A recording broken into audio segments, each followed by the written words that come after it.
So good morning, America. This is Yvonne DeVita coming to you from beautiful downtown Binghamton, where we have such a nice sunny day that I'm going to just get out with the dog to the park. And anybody who watches my show knows that's a big fat lie because the sun never comes out in Binghamton. It's raining again today, although it's not too cold. Maybe we'll get out with the dog, maybe we won't. So welcome to Smart Conversations. And today I have a special guest. And I say that because the story and the information and the conversation we're going to have today with Ciaran Ciaran, where are you from? Ireland. Ireland, I thought so. I was like, that beautiful accent. We're going to be talking about dogs. Who doesn't like dogs? Okay, come on. I know everybody out there who watches the show has a dog, 2 dogs. In fact, most of the people I know have 3 dogs or more. And as you know, I used to have 3 dogs, Ciaran, and I now have 1, sadly. But what's going to happen today is you're going to learn something so vastly important that I hope you will take out and share with the rest of the world. But before we get started on that, I must tell you all about my guest. Ciaran Walsh is the author of a new dog book called One-Eyed Leo. Leo is a real special needs rescue dog. Leo is discovered in a rescue by 2 children who fall in love with him on the spot. However, Leo prefers to be respected first and then loved, and therefore explains his terms and conditions prior to entering his forever home. Ciaran is going to talk about a special conversation which happens around the world each and every day. And this is a conversation which, prior to the book, has been almost totally silent. Most parents never realize when the conversation has started. Most children never enjoy a meaningful conversation. This conversation has not been considered by established institutions nor lawmakers as a critical factor in animal welfare. Yet the logical and mathematical correlations are frightening. Ciaran believes the nature of this conversation defines how animals are considered, respected, loved, and or abandoned. Changing the nature of the conversation can change the world, not just for animals, but also for humans. Ciaran, welcome to the show. Thank you, Yvonne. Delighted to be here with you.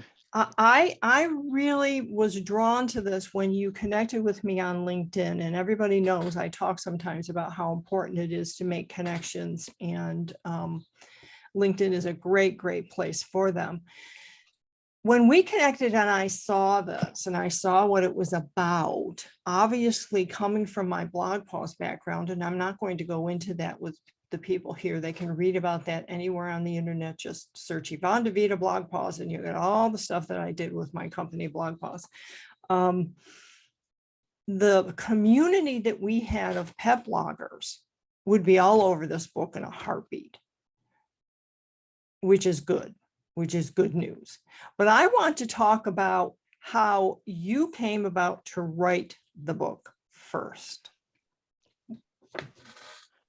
Thank you, Yvonne. Well, I suppose the starting point is I was a volunteer for many years in a rescue shelter, and I was sort of always. Then I became a qualified dog trainer, and I suppose my professional background is in the financial world and specifically in financial mathematics.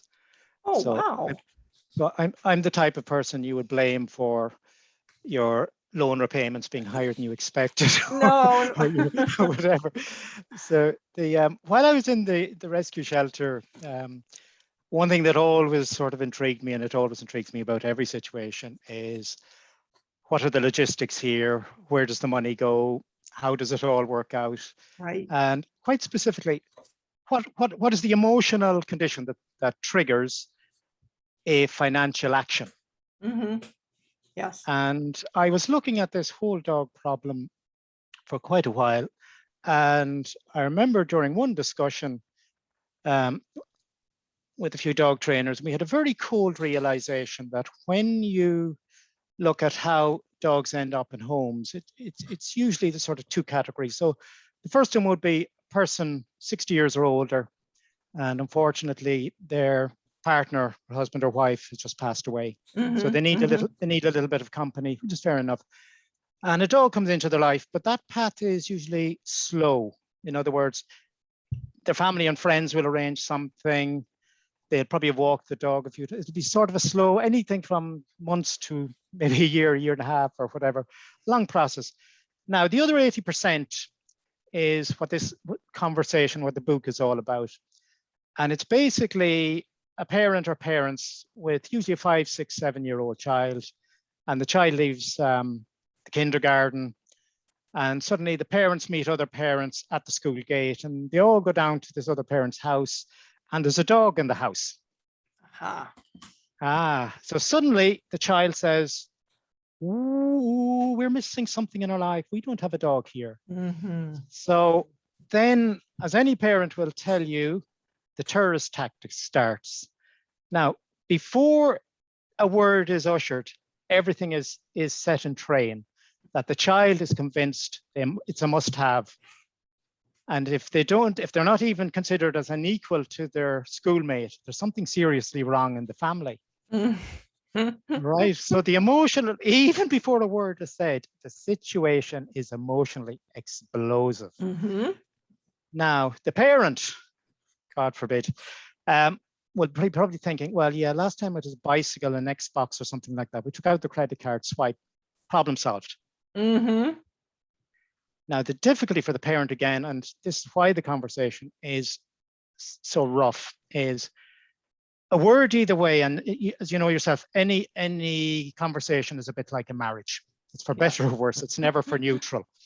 So if you buy the dog, you're going down one particular route. If you say no without a very clear explanation or a plan, you're going down a different route. And the child will simply not say, we'll talk about this tomorrow. Now, what this book, One-Eyed Leo, does is it gives every parent faced with this situation two options. It's a get out of jail free card, meaning the child actually has to make up their mind. Because what the book basically does, and it's the first of its kind, it tests the resolve of the child's will to have the dog. Now, the way the book works, and it's very simple, is there's sort of 4 dynamics to it. So the first one is beautiful graphics from a very famous painter called Oksana Weber, and we'll come back to Oksana later. Then we have a love story, which is about, as you mentioned earlier, it's the rescue shelter dog and the love story with the children. On the right side of the book, and this is a book that parents read to their children, is a narrative which sort of goes into a little more detail on what's happening in the love story. What's the technicalities here? Why is the dog saying that? Then under the narrative, there's a learning task for the children. So if they're serious, they will have to do this before we get on to the next chapter. In other words, where are the local rescue shelters? Who's the manager? What are the visiting hours? And so on. And if the children are willing to do that, well, then maybe a visit to the rescue shelter has been earned. Now, what's unusual about this book is it's probably the first children's book in the world where after 4 or 5 chapters, if the children say to the parent, actually, we don't like this book and we don't like the idea, the parents can consider this as a major success. So it's the first children's book which is partly written to be rejected. That's well, and I see, and when I was reading it, that's what I felt. I felt that so many children who, oh, I want a dog, would then be, but I have to do this, and I have to wait a minute, I don't know about that. And the thing that's really, really impressive about this, besides the artwork, I will go with you there that the artwork is just fantastic in this book. I will show everyone artwork on the blog post when I post it. But and that's really compelling, Ciaran, because children need to see that. It's for the children as much as the adults, maybe even more so, because it will give them something to focus on. But when it comes down to adopting a dog, there is so much more involved than just bringing this puppy or dog or however old it might be home and everybody lives happily ever after. One of the things that you said, you became a dog trainer. How do you teach children what a dog means by what it's doing or the way it's posturing itself? How do we understand that? Right. I suppose in a word, you're probably referring to body language and consent and how a dog would communicate. I think it would be safe to say the larger question is in how do you teach a child the value of the dog? I hate to say, but that's sadly been missing from the language of all dog trainers and institutions. It's something that gets so little attention. It's really regrettable. In this book, the section on body language and consent was, I think, written by about 4 or 5 different experts in dog training and behaviors. Now, I have to make this clear, this idea that I'm the author, I always feel very uncomfortable with that, because there've been contributors from over 50 experts coming into this in one form or another, and we'd had focus groups. So I would say the first draft of the book was finished over a weekend, and then it took the best part of 6 months. And what we have today looks nothing like the first draft. It was sort of like we're pointing at the mountain. This might be the way to go, but when we're on the mountain now and we're looking down, it's a very different, very different. Yes. Well, body language and one of the things you say is respect. And I think that's an important thing that we don't talk about, is learning to respect the animal.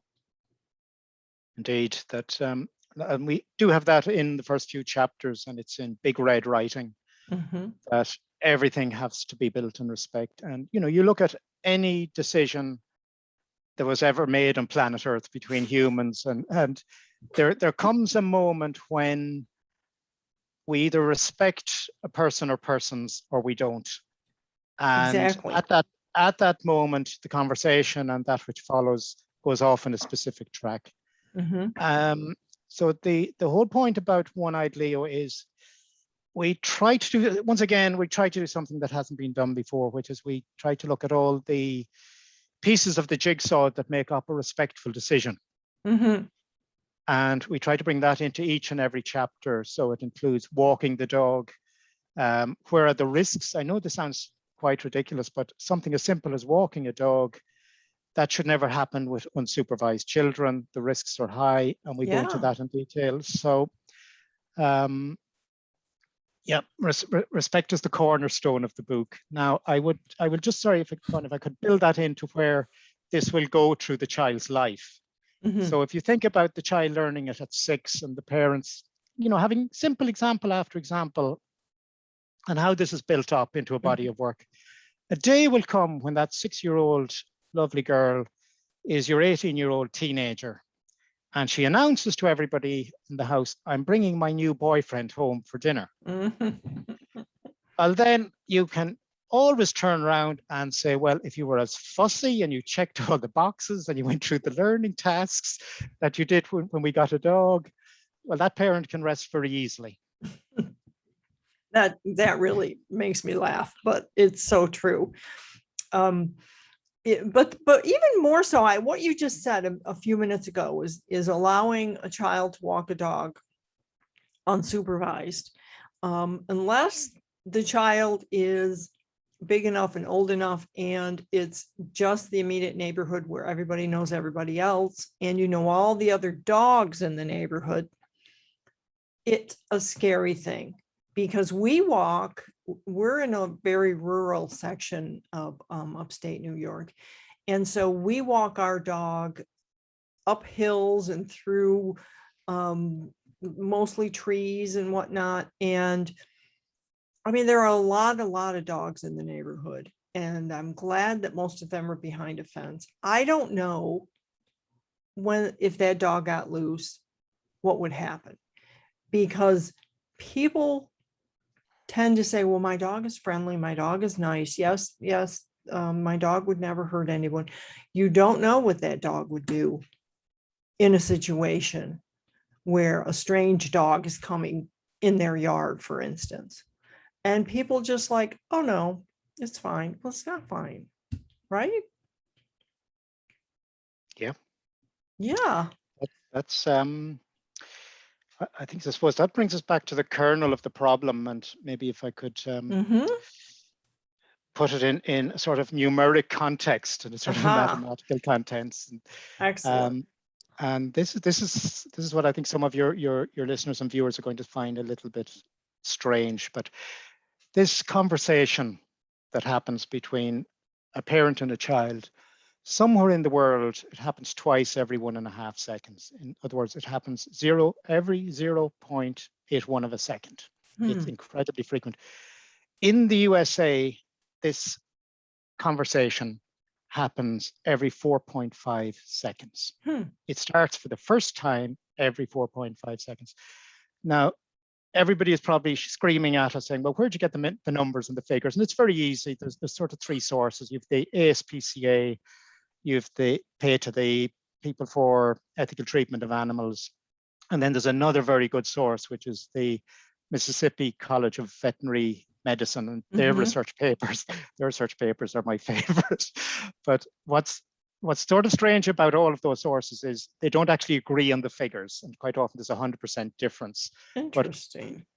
But when we talk about this problem, we're really talking about, say, somebody going out on a rainy day and they come back, and are their clothes completely wet, saturated, or super saturated? So we won't get lost in the figures. There's no point in it. The landscape is a disaster. So when we look at three things, so we have in the US, we've a dog. This conversation happens every 4.3 seconds. Then every 4.5 seconds, a dog enters a rescue shelter for the first time. Then you push that on, and a dog is euthanized once every minute or once every 30 seconds, depending on which source you read. Now, as bad as all that is, and as crazy as all that is, there's one major industry which totally depends on these conversations between the parent and the child not being informed, and that is the puppy mill industry. Now, let's talk about what the puppy mill industry earns. Sorry, I'm not going to use that word. It's certainly not earns. What they steal, I would say, what their turnover is per second. And the industry takes in roughly $130 per second in the USA. Wow. So their profits, and I would say profit in this context, that they spend almost nothing on the animals to keep. So the turnover is about 95%. Then a lot of the sales never get recorded in the tax book. So the American people are losing, I'm not going to say millions in tax dollars every year, I'm saying billions. So when you measure down the amount of money that goes to the puppy mills, it's somewhere between $4 and $7 billion per year in online sales. And that comes to quite a handy earning, and this is nice work if you can get it. $7,800 passes to the puppy mill operators every minute in the US. Now, the only way that industry is going to be stopped is not through legislation. I think legislation has been tried for years and years and years. Animal charities have been tried for years and years and years, and the figures and the markets are almost the same.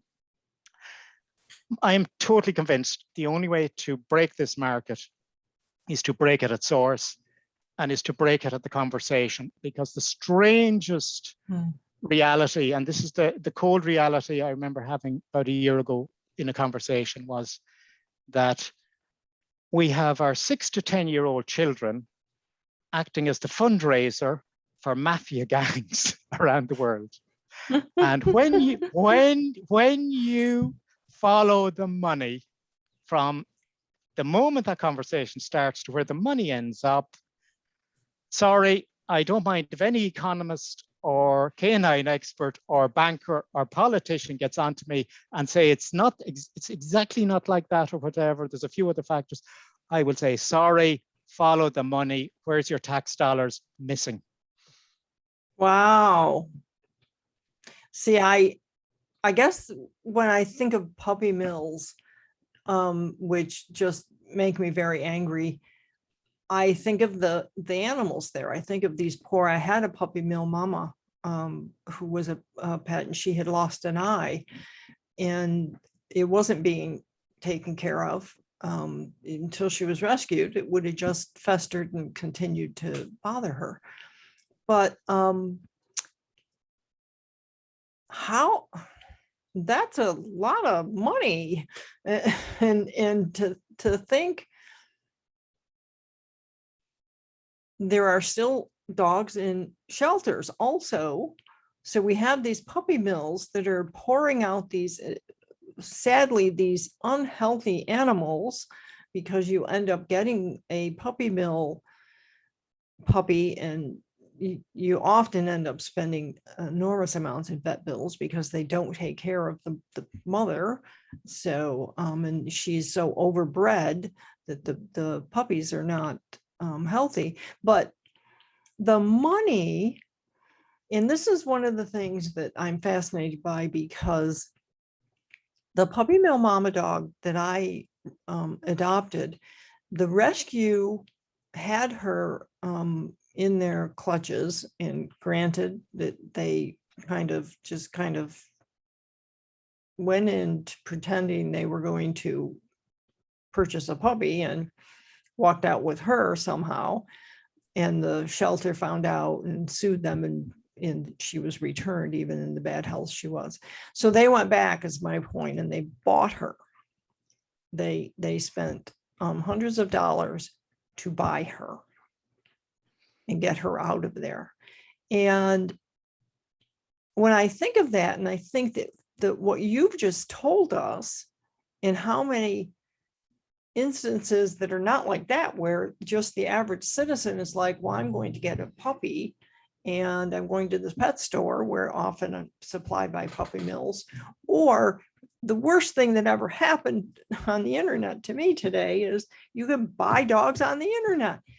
So that's, I'm just flabbergasted here by the amount of money that you're saying that is, because how do you stop that then? Because money talks.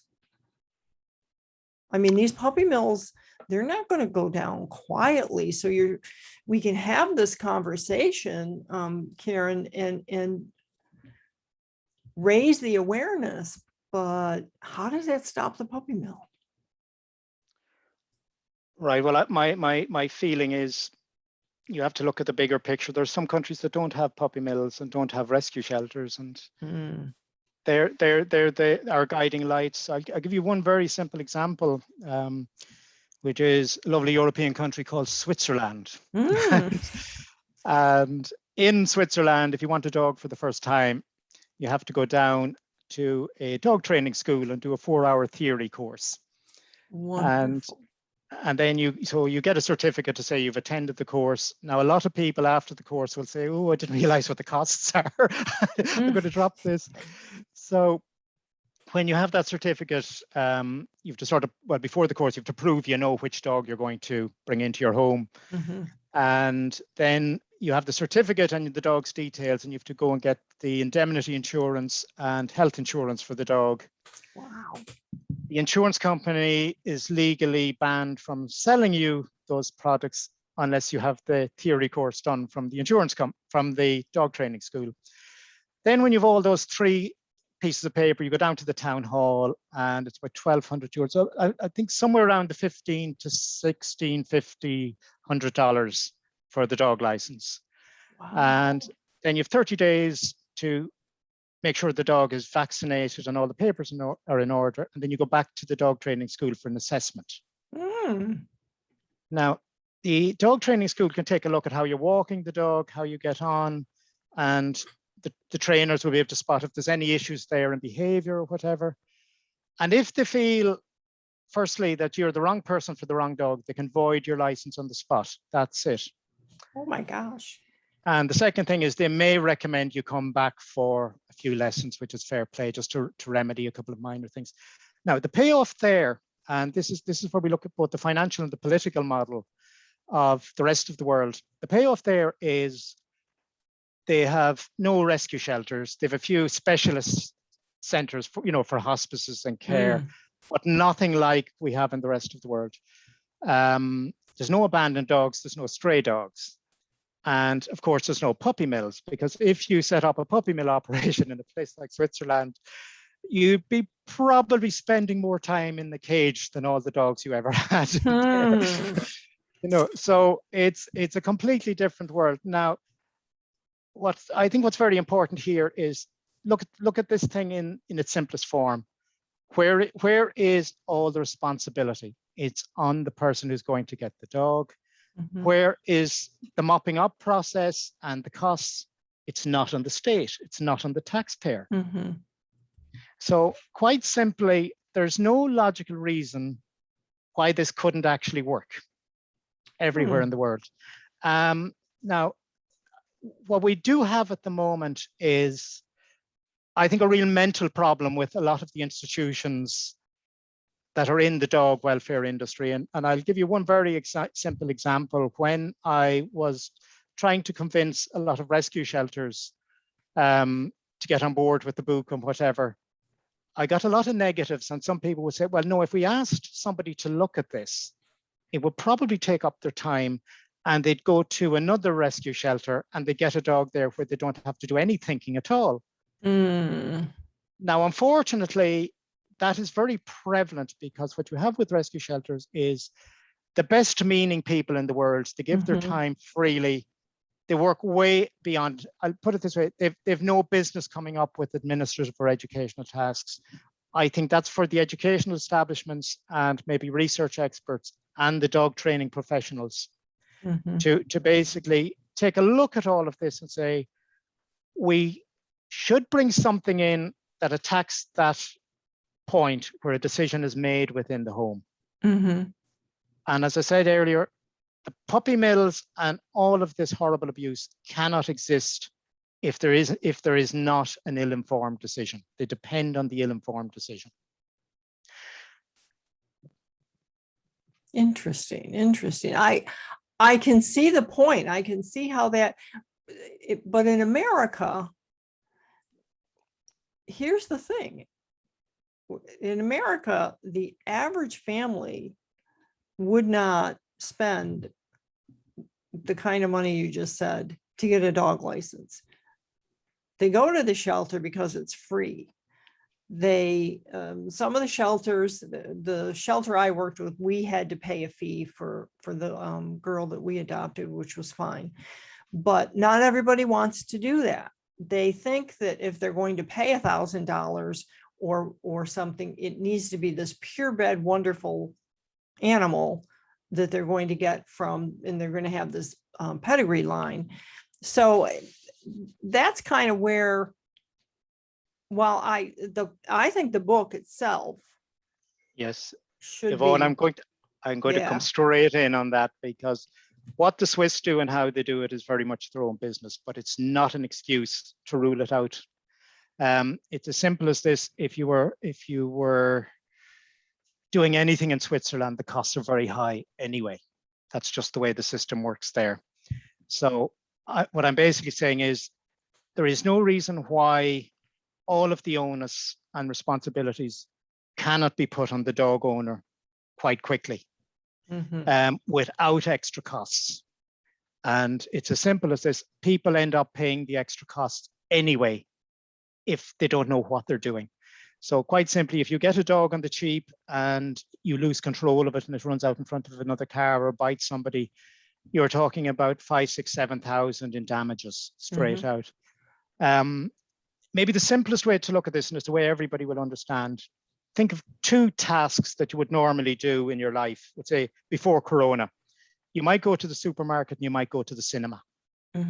Now, if you go to the cinema, you've an idea of what movie you're going to see. You know who's going with you. Is it yourself, your friend, your family? You have a clear idea of how much you're going to spend on the ticket. You have a good idea of what you're going to see. You have a clear idea of what time it starts and what time it finishes. And there's no stress. Now, you go to a supermarket, as many of us do. We don't have a list. We haven't a clue what we're looking for. We pay more than we expected. And then we throw out more food because we never got around to it and we're never going to use it. And it's that latter example of the supermarket is the model that prevails. And all I am saying in the message of the book, One-Eyed Leo, is if we were to think more of the cinema, if we were to plan it out, and One-Eyed Leo plots it out in child's language, it's not a mystery. You don't have to be a dog expert to understand how the project works. Right. I think it's completely achievable, not just by every dog trainer and rescue shelter around the world, but by every child around the world. So I really like the way you think, and I like where you're taking this. I'm still skeptical, and I'm skeptical because for the average, if for instance, if I went and polled the thousands and thousands of people I'm connected to on Facebook and asked them if they thought puppy mills should be shut down, they would all say yes. If I asked them, would they be willing to donate time, energy, and money to make that happen, the numbers would shrink. And then if you then say it's up to us, which is what Blog Post used to do, the company that I ran, then again, the numbers shrink. So what happens is people are all gung-ho about doing something good, right? They want to go, they see this particular thing that, oh yes, I can do that. I can go and, for instance, volunteer time at the shelter. But when it comes down to having the conversation with someone else, for instance, people don't want to do that. They don't want to be bothered with that. Yes, no? What do you say to that? Oh, well, I think, you know, a very famous quote comes to mind, which is war affects people one person at a time. Yeah. It's basically conversation by conversation. And I think that's, I never expected this to be easy. If I expected this to be easy, I would have gotten a couple of children to write it and sell it. So it's, as I say, it's one conversation at a time. And I'm delighted to say that, you know, a lot of the people who have decided to work with us and back us are the leading professionals. Even the ISPCA, that's the Irish Society for Prevention of Cruelty to Animals, have endorsed the book.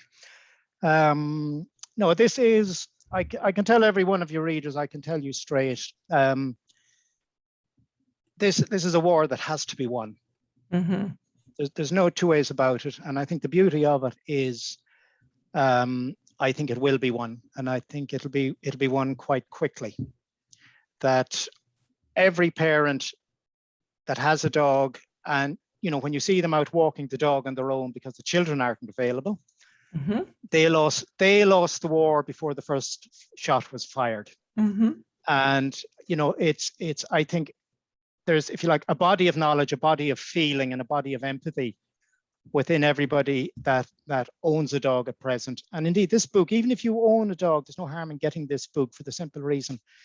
It's like a simple program in project management on owning a dog. And then there's another section at the back, which is highly valuable. It's the technical information on what you should do in strained situations. Yes. For example, we've one chapter on what you should do if your dog bites your child, how you should react if your dog bites somebody else when you're out walking it. Then we've a lovely contribution from Deborah Hamilton, who's an attorney and an animal Good friend rights. of mine.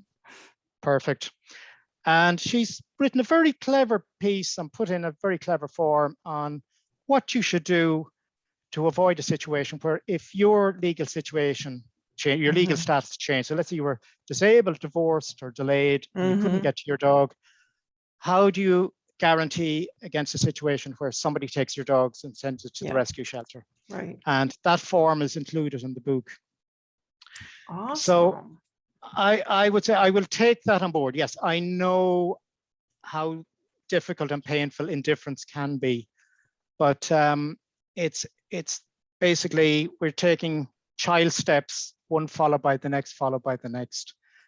And what I've often found in my life is the best things happen when I'm doing nothing. Right.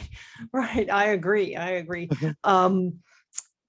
So I'm going to say that this book is actually a book recommended for any family, whether they have a dog or not, because the important thing here is learning dog language, so to speak, learning the respect that a dog deserves, learning that I have family that don't have dogs, but when they come to my house, guess what? I have a dog. And so this book is a very good book to help them understand how they should relate to other people's dogs, for instance. And that can get the conversation going that you're talking about to help win the war, because we're going to need more than just the people who love dogs. We're going to need people who understand that this is about, it's more not about the money. The money always, everybody, the money is so, everybody, the buck stops here kind of thing and whatnot. But it's about, for me, it's about human decency and knowing that a thinking, breathing, feeling creature is also important in this world. And by the way, dogs perform so many amazing duties, whether it's a service dog or just my dog who keeps my blood pressure down, because she comes in and puts her head on my knee and tells me, hey, it's time to go for a walk. So we're over our time today, but I wish we could just keep going on and talking. And I'm going to make sure that I urge people to get this book. And I'm going to also make sure that I share as much as I can in so many other places, whether people have dogs or not. I really feel that you're right. This is a conversation. This is a human responsibility, and you have really created something that can open that up and help us win this war. Thank you, Yvonne. Thank you so much. And so everyone, watch for more information. I share on LinkedIn, I share on Facebook. Seriously speaking, having Ciaran on today has been one of the best things all year long, Ciaran, because it isn't just because I love dogs, and I know so many people who do. It's again because we have a responsibility in this world to take care of each other, and that means the creatures that we live with. So Ciaran, thank you for being on the show today. Thank you, Yvonne. Thank you.